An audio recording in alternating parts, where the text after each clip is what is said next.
Quatrième exercice. Les rotations du genou. Okay? Alors lui, plutôt simple, mais vous allez voir. Donc, si vous avez besoin au début de vous tenir sur quelque chose, il n'y a pas de problème. On se prend un support quelconque. On met le pied qui va rester planté, on le met à un angle de 45 degrés, légèrement fléchi pour nous aider à garder notre équilibre. L'autre jambe décolle de terre et on tourne à ce moment-là le talon vers l'extérieur. On va faire une rotation du genou en gardant tant que possible la cuisse statique.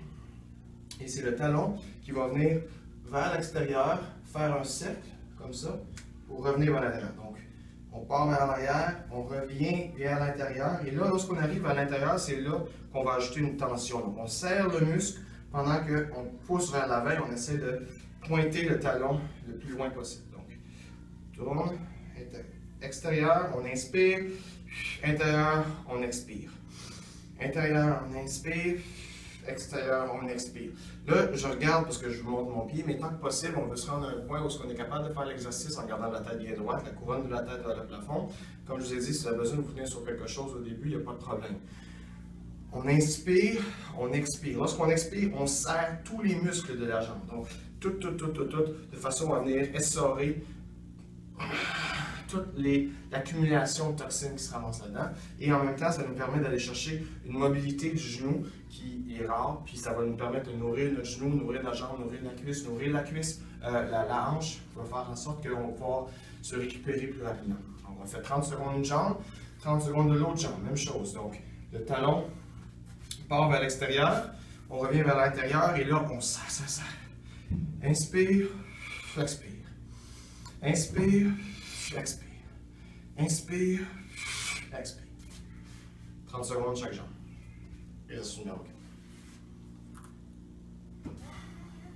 Exercice numéro 5. La rotation de la hanche. On va en faire, il y a des différentes variantes. Là, on va faire la rotation qu'on appelle la rotation avant. Okay? Donc, si vous vous imaginez debout comme ça, encore la bonne posture à prendre, c'est, regardez, c'est les épaules bien retracées, les mains devant nous, okay? Les pieds à peu près à la largeur des épaules, le menton un peu rentré, la tête de la couronne vers le plafond. Okay? On laisse nos bras bien se pendre et non pas par en avant, non trop par en arrière, mais juste sur les côtés. Bon. De cette position, même chose, on lève une jambe. Un instant. Pas de problème.